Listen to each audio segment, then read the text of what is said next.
Bienvenue sur la chaîne. Rose.1988. Likez, abonnez-vous à la chaîne pour ne pas manquer les histoires intéressantes. Mes parents ont dit à mon mari. Divorce-la, elle est brisée, elle ne pourra pas te donner d'enfant. Le crépuscule hivernal tombait tôt à Pittsburgh. La neige commençait à recouvrir les rues pavées du quartier résidentiel huppé bordant la rivière Allegheny. Dans le manoir des Clark, l'heure du dîner se déroulait dans un calme pesant. « Elisabeth, tu peux me passer le sel ?» lança Richard Clark sans lever les yeux de ses documents. Toujours silencieuse, Elisabeth lui tendit la salière.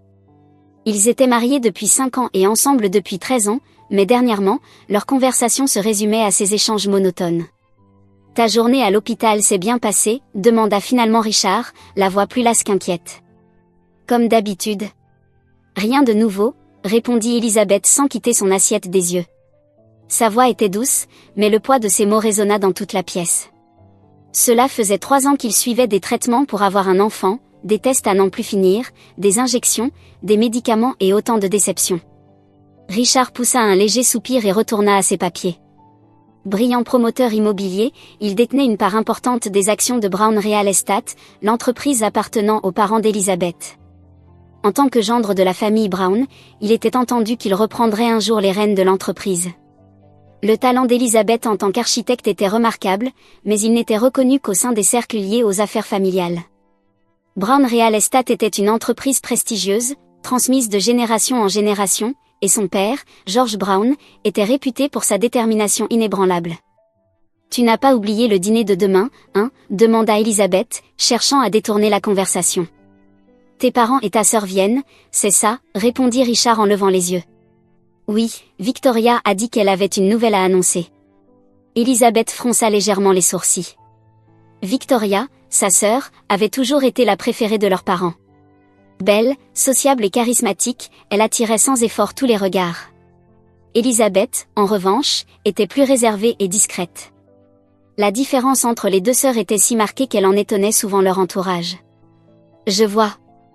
Elle a sûrement encore accompli quelque chose d'extraordinaire », lâcha Elisabeth d'un ton amer.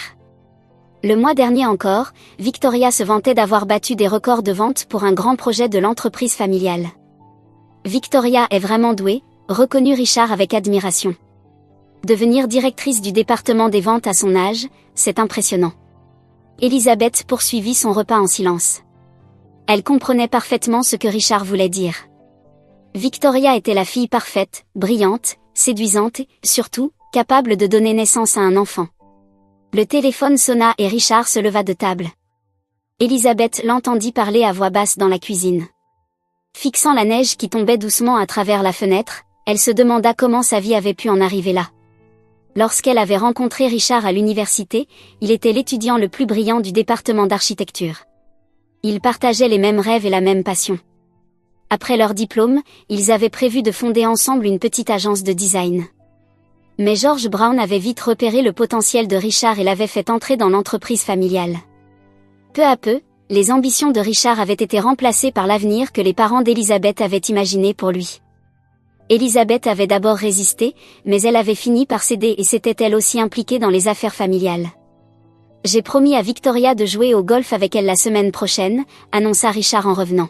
« Elle veut discuter de quelques nouveaux clients à New York. » Elisabeth ne détourna pas les yeux de son assiette. « Je vois.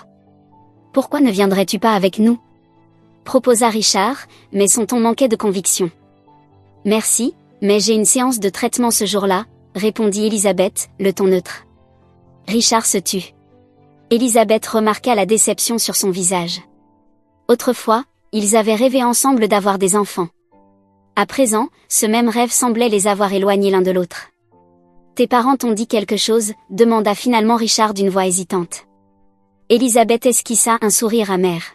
« Oh, bien sûr, la semaine dernière, ma mère m'a dit que je devrais changer de spécialiste en fertilité. » Elle s'était arrêtée un instant avant d'ajouter. « Ton père, il a dit que le nom des Clark devait perdurer. » Richard n'avait rien répondu, mais son silence en disait long. Le lendemain matin, lorsqu'Elisabeth se réveilla, Richard était déjà parti. Sur la table de la cuisine, un mot bref était posé. « Je ne rentrerai pas tôt ce soir, j'ai une réunion avec Victoria. Ne m'attends pas pour le dîner. » Elisabeth replia soigneusement le papier et le jeta à la poubelle. Dehors, la neige continuait de tomber en silence. Elle sortit son téléphone et composa un numéro. Dr Schmidt, bonjour, c'est Elisabeth Clark. Auriez-vous du temps pour une consultation cet après-midi? Oui, parfait, merci. Elle raccrocha et prit une profonde inspiration. Aujourd'hui, elle comptait discuter des résultats de son dernier traitement. Et si rien n'avait changé, il lui faudrait prendre une décision difficile. Sur le chemin du retour, ses pas étaient lourds. Les paroles du docteur Schmidt résonnaient encore dans sa tête. Je suis désolée, Madame Clark. Le dernier traitement n'a pas fonctionné non plus. Arrivée devant sa maison, Elisabeth coupa le moteur et posa son front contre le volant. Elle resta ainsi un long moment, incapable de pleurer. C'était comme si elle n'avait plus de larmes à verser. Alors qu'elle se dirigeait vers la porte d'entrée, elle remarqua une voiture de luxe inconnue garée devant chez elle. Ses parents devaient être là. Elisabeth inspira profondément et poussa la porte. « Je suis rentrée », annonça-t-elle d'une voix faible. Aucun son ne lui répondit depuis le salon. Elle retira ses chaussures, accrocha son manteau et s'avança dans le couloir. En arrivant dans le salon, elle aperçut ses parents, Richard et Victoria, rassemblés dans une atmosphère pesante. « Bonjour ». Elisabeth tenta un sourire, mais elle perdit ses mots en voyant les visages graves de chacun. Son père, George, était assis dans son lourd fauteuil, les deux mains posées sur sa canne.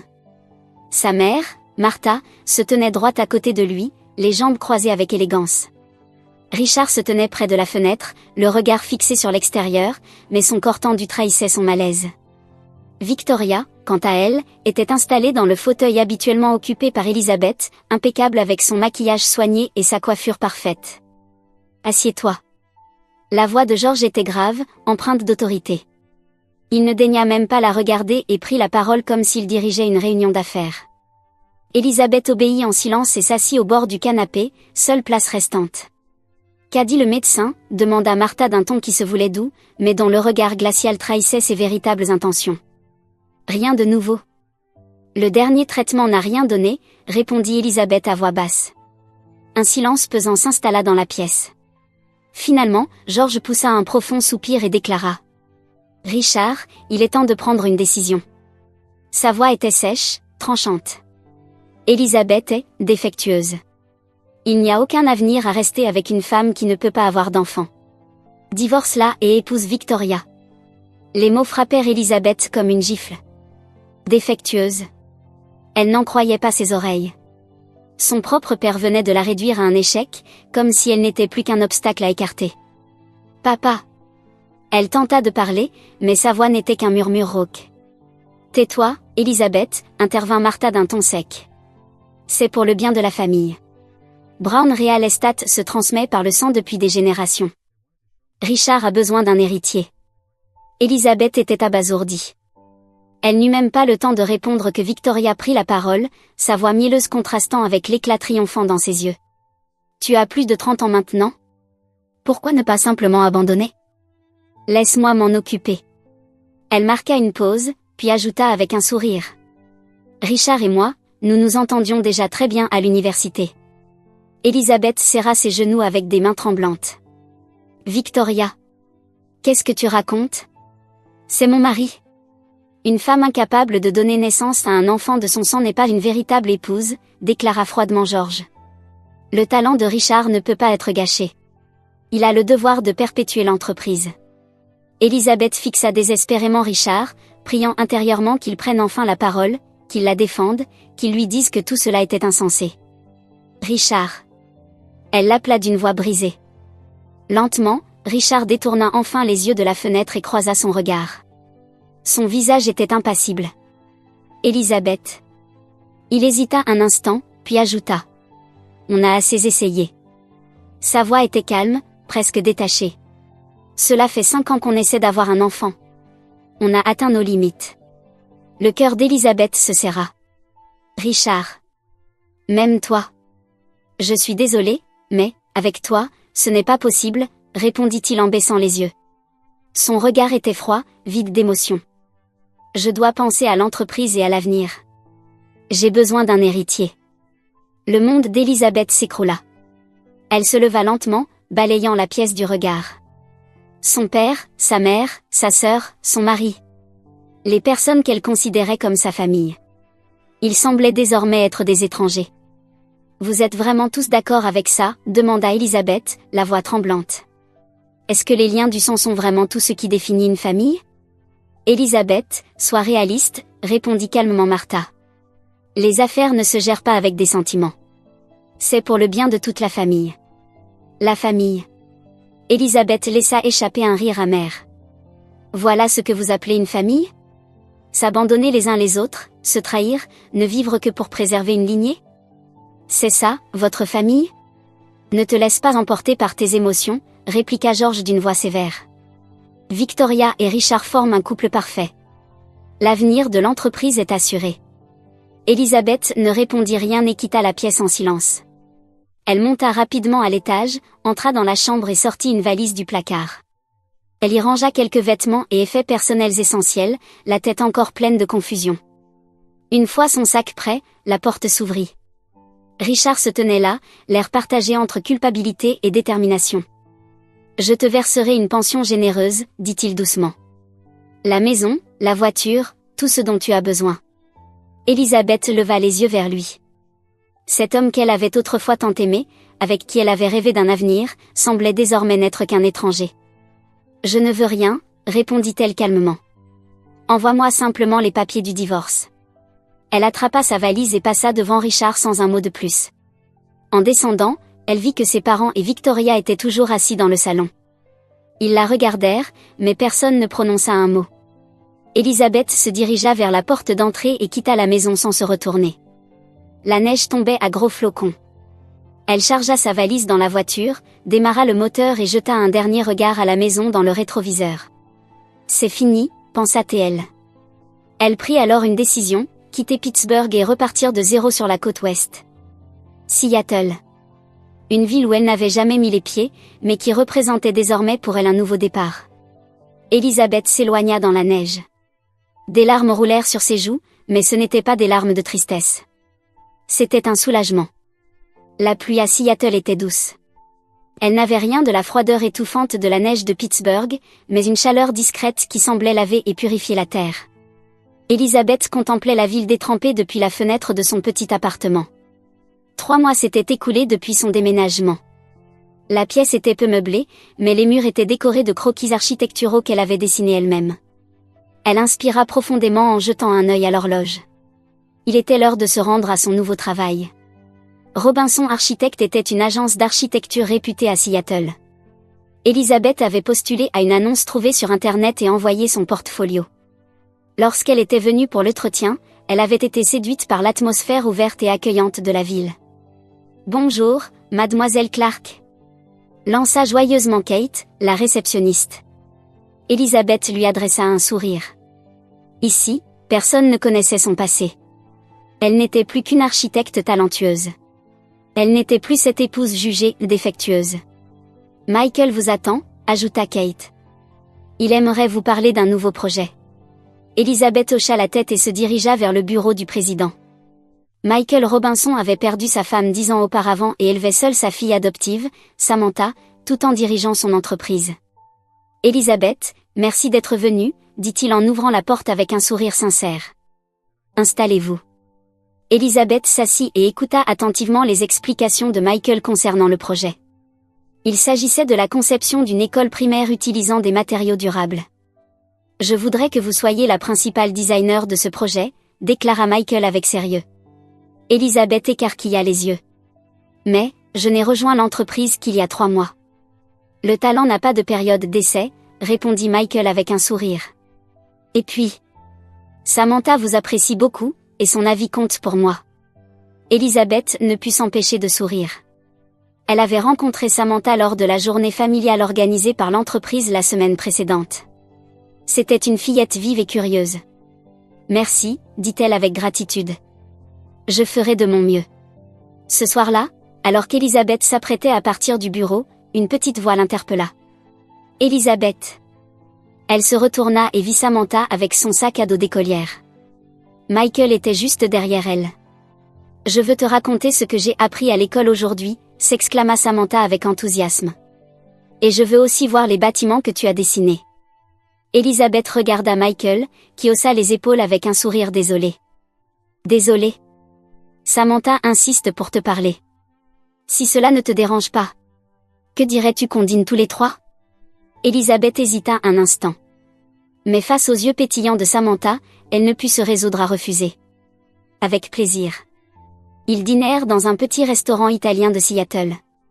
Samantha raconta avec entrain sa journée à l'école, posant 1000 questions auxquelles Elisabeth répondit avec patience. Michael les observait, attendri. « Est-ce que tu me connaissais avant que je naisse ?» demanda soudain Samantha. Michael caressa doucement les cheveux de sa fille. « Non, Samantha. On s'est rencontrés quand tu avais 5 ans. Tu te souviens ?» Elisabeth ne put cacher sa surprise. « Je suis adoptée !» annonça fièrement Samantha. « Papa m'a choisi. » Michael sourit. « Enfin. Disons que c'est plutôt nous qui nous sommes choisis. » Sur le chemin du retour, après que Samantha se soit endormie, Michael expliqua à Elisabeth qu'après le décès de sa femme, il avait longtemps souffert de solitude. Sur les conseils d'un ami, il avait rejoint un programme d'accueil temporaire et c'est là qu'il avait rencontré Samantha. « Ses parents sont morts dans un accident de voiture », dit-il à voix basse. Puis il ajouta. « Les liens du sang n'ont pas d'importance. Si l'amour est là, alors c'est ça, une famille. » Elisabeth sentit son cœur se serrer. Une vraie famille, pensa-t-elle. La sienne n'avait pensé qu'au sang et à l'héritage. À partir de ce jour, Elisabeth passa de plus en plus de temps avec Michael et Samantha. Les week-ends, ils allaient au parc, regardaient des films ou cuisinaient ensemble. Elisabeth aidait Samantha à faire ses devoirs, tandis que Michael donnait son avis sur ses croquis.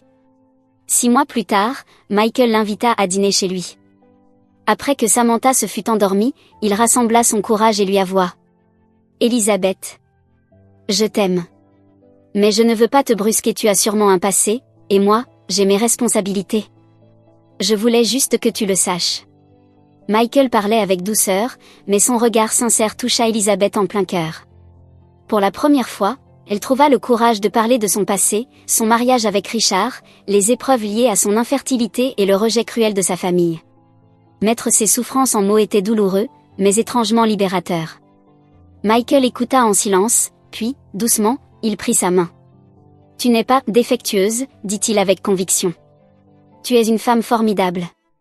Ce ne sont pas les liens du sang qui créent une famille.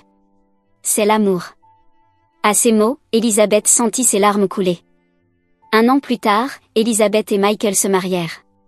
Des amis de Michael et de nouveaux collègues qu'Elisabeth avait rencontrés s'étaient réunis dans une petite église pour célébrer la cérémonie. Samantha, dans une robe blanche de demoiselle d'honneur, avançait dans l'allée en lançant des pétales de fleurs. « J'ai le meilleur papa, et à partir d'aujourd'hui, la meilleure maman. » déclara-t-elle fièrement devant les invités. La salle éclata en sourires chaleureux et en applaudissements. Pour la première fois de sa vie, Elisabeth comprit enfin ce que signifiait vraiment famille. Ni les liens du sang, ni la richesse, ni le statut social n'en étaient la base. C'était le respect, le soutien mutuel et l'amour inconditionnel qui donnaient tout son sens à ce mot. 3 mois après leur mariage, Elisabeth remarqua des changements dans son corps, des nausées matinales, une fatigue inhabituelle. Inquiète, elle se rendit chez le médecin. « Félicitations, Madame Clark », annonça le docteur avec un sourire. « Vous êtes enceinte. » Elisabeth écarquilla les yeux. « Mais, j'ai toujours cru que c'était impossible. » Parfois, expliqua le médecin avec bienveillance, lorsqu'un couple adopte un enfant, il se libère d'une pression psychologique, et cela favorise une conception naturelle. Dans votre cas, le stress a probablement été un obstacle majeur. En rentrant chez elle, Elisabeth annonça la nouvelle à Michael et Samantha. Michael l'enlaça avec tendresse, tandis que Samantha bondissait de joie. « Je vais avoir un frère ou une sœur ? Vraiment ?» s'exclama-t-elle, les yeux brillants d'excitation. « Oui, vraiment », répondit Elisabeth en souriant. Tous 3 s'étreignirent longuement. 5 mois plus tard, lors d'une échographie, Elisabeth apprit qu'elle attendait des jumeaux. Ce soir-là, allongée dans son lit, elle posa doucement sa main sur son ventre. « Vous êtes déjà très aimé », murmura-t-elle tendrement. « Peu importe les liens du sang. Nous sommes une famille. » Dehors, la pluie douce de Seattle tombait tranquillement. Elisabeth ferma les yeux et esquissa un sourire. L'ironie de la vie la frappa alors, le moment où elle avait cru tout perdre avait en réalité marqué le début de sa plus belle histoire. Sophia, Harper, tenez-vous bien la main. Appela Elisabeth en tenant un panier de courses. Les jumelles, âgées de 2 ans, avec leurs boucles dorées et leurs yeux pétillants, portaient toutes les deux des robes bleu clair identiques. Maman, je veux ça. Lança Sophia en pointant les bonbons du rayon. Pas avant le déjeuner, répondit Elisabeth d'une voix douce mais ferme. Le centre commercial, bondé de monde en ce week-end, bourdonnait de conversations animées. Michael et Samantha les rejoignirent peu après. Samantha, devenue une grande sœur attentionnée, s'approcha d'Elisabeth avec un livre en main. « Maman, je peux acheter ce livre ? C'est pour mes révisions de sciences. » « Bien sûr, Samantha, sourit Elisabeth. Ça t'aidera pour préparer tes études supérieures. » « Les études supérieures ? » s'amusa Michael. « On a encore le temps avant ça. » Il prit le panier de courses des mains d'Elisabeth et souleva l'une des jumelles dans ses bras. « Oh, crois-moi, » répondit Elisabeth avec un sourire taquin, « le jour où ces deux petites-là partiront à l'université arrivera plus vite qu'on ne le pense. » Après avoir terminé leurs achats, ils décidèrent de s'attabler au coin repas pour un déjeuner léger. Pendant que Samantha surveillait les jumelles, Elisabeth et Michael partirent chercher des boissons. Elisabeth se laissa aller contre le bras de Michael et murmura. « Je n'arrive pas à y croire. Il y a 3 ans, jamais je n'aurais imaginé pouvoir être aussi heureuse. » Michael l'embrassa tendrement sur la joue. « Tu mérites ce bonheur, » répondit-il avec douceur. À cet instant, une silhouette familière attira le regard d'Elisabeth. Elle s'arrêta net, son cœur manqua un battement. De l'autre côté de la salle, elle vit Richard, Victoria et ses parents, George et Martha. « Elisabeth » demanda Michael, remarquant son trouble. « Quelque chose ne va pas ?» Elle resta sans voix. C'était la première fois qu'elle les voyait depuis 3 ans, et ils étaient bien différents de ce dont elle se souvenait. Les cheveux de Richard s'étaient éclaircis et son visage portait les marques profondes de la fatigue. Victoria avait perdu son éclat d'autrefois et jetait des regards anxieux autour d'elle. Quant à ses parents, ils semblaient vieillis, en particulier George, qui s'appuyait lourdement sur sa canne. « C'est ma famille d'avant », murmura finalement Elisabeth. Michael posa sa main sur la sienne. « Tu veux aller leur parler, ou tu préfères les éviter ?» Elisabeth inspira profondément. Elle n'avait plus besoin de fuir. « Non. C'est bon. Retournons à notre table. » Alors qu'ils mangeaient, l'inévitable arriva. Richard se dirigea vers le stand de boissons et croisa le regard d'Elisabeth. Il s'arrêta net, figé. « Elisabeth. » Elle hocha simplement la tête. « Richard. » Le regard de Richard se posa sur la table, Samantha, les jumelles et Michael. Son expression se fit plus complexe. « Ta famille ?» demanda-t-il à voix basse. « Oui » répondit Elisabeth avec fierté. « Ma famille. » Richard parut sur le point de dire quelque chose, mais à ce moment-là, Victoria arriva. En apercevant Elisabeth, elle se figea à son tour. « Elisabeth. C'est vraiment toi ? » « Bonjour, Victoria », répondit Elisabeth d'un ton neutre. Ses parents s'étaient eux aussi approchés, visiblement surpris. Michael se leva et tendit la main. Michael Robinson, le mari d'Elisabeth. Un silence pesant s'installa. Finalement, Elisabeth demanda. « Qu'est-ce qui vous amène à Seattle ?»« Des affaires », répondit George d'une voix plus faible qu'autrefois. « Nous ouvrons une filiale ici. »« Et toi, comment vas-tu ?»« Comme tu peux le voir, très heureuse », répondit Elisabeth. Les jumelles lui sourirent, et Martha ne put cacher sa surprise. « Des enfants » murmura-t-elle. « Ce sont les tiens ?»« Oui, Sophia et Harper. Elles ont 2 ans. »« Mais, tu étais... » Victoria s'interrompit, avalant ses mots. Elisabeth sourit doucement. « Infertile ?»« Oui, je l'étais parfois, les miracles de la médecine arrivent, » dit Elisabeth doucement. « Asseyez-vous donc » proposa Michael. « On pourrait discuter un peu. » Ils s'installèrent à la table voisine. Samantha les observait avec curiosité mais, croisant le regard d'Elisabeth, elle se concentra aussitôt sur les jumelles, s'efforçant de les divertir. « Tu as l'air en forme » dit Elisabeth en regardant Richard. Cependant, ni le bonheur ni la satisfaction ne transparaissaient dans leurs visages fatigués. « Les affaires sont difficiles » avoua George d'une voix lasse. « Le marché immobilier évolue trop vite. » Et votre entreprise, demanda Elisabeth en se tournant vers Richard. Robinson Architecte, répondit Michael avant que Richard ne réponde. Je suis président, et Elisabeth est notre designer en chef. Nous avons gagné en notoriété grâce à nos projets d'architecture respectueuse de l'environnement. Je suis contente que ton talent soit enfin reconnu, dit Martha avec un faible sourire. Un silence s'installa. Puis, soudain, Victoria prit la parole. Nous ne pouvons pas avoir d'enfants. Elisabeth la fixa, stupéfaite. Ironique, n'est-ce pas? Ajouta Victoria avec un sourire amer. Moi aussi, je suis devenue défectueuse. Richard détourna les yeux, visiblement mal à l'aise. Elisabeth resta un instant sans voix. Vous avez pensé à adopter, demanda-t-elle doucement. Sans lien de sang? Objecta George, le ton sec. Les liens du sang ne font pas tout. Elisabeth posa les yeux sur Samantha. Elle est la fille adoptive de Michael, et pourtant, c'est notre famille. Félicitations, dit George, mais sa voix était teintée d'une pointe d'envie. Vous avez été plus forte que nous le pensions, ajouta-t-il après un silence. Elisabeth serra doucement la main de Michael et sourit. La force ne vient pas de soi-même, répondit-elle. Elle vient de ceux qui vous soutiennent? D'une vraie famille. Et l'entreprise? Intervint brusquement Richard. Brown Real Estate ne va pas bien. J'ai entendu dire que la situation était critique, répondit Elisabeth. On en parle même dans les cercles immobiliers de Seattle. Tu pourrais nous aider, lança soudain George, sa voix retrouvant un soupçon d'autorité. Avec la réussite de votre société, vous avez le pouvoir de changer les choses. Elisabeth inspira profondément. Elle ne ressentait plus de colère envers eux, seulement de la pitié, et la certitude qu'elle avait fait les bons choix. Il y a des choses que je peux faire, répondit-elle lentement. Mais j'ai des conditions. Tous la regardèrent avec espoir. Comprendre que les liens du sang et l'argent ne suffisent pas à créer une famille, et reconstruire cette famille, dans le vrai sens du terme. Elle n'ajouta rien de plus et se leva pour rejoindre sa table. Michael passa son bras autour de ses épaules, et Samantha leur fit un grand signe de la main. Les jumelles, tout sourire, agitaient joyeusement leurs petits bras. Elisabeth jeta un dernier regard derrière elle. Sa famille d'autrefois était restée figée, les visages déconcertés. Ce n'était pas une victoire par vengeance ou par orgueil. Elisabeth avait simplement choisi de vivre son bonheur et c'était, en soi, sa plus belle victoire. Bienvenue à l'initiative familiale Robinson.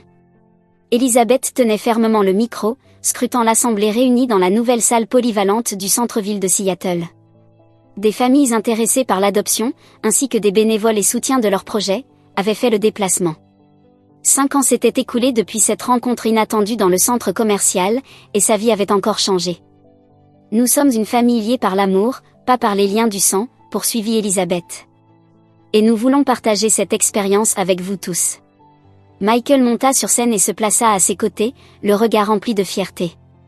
L'initiative familiale Robinson accompagne les familles qui envisagent l'adoption et œuvre pour améliorer le système de placement familial, ajouta-t-il. Nous croyons que chaque enfant mérite d'être aimé.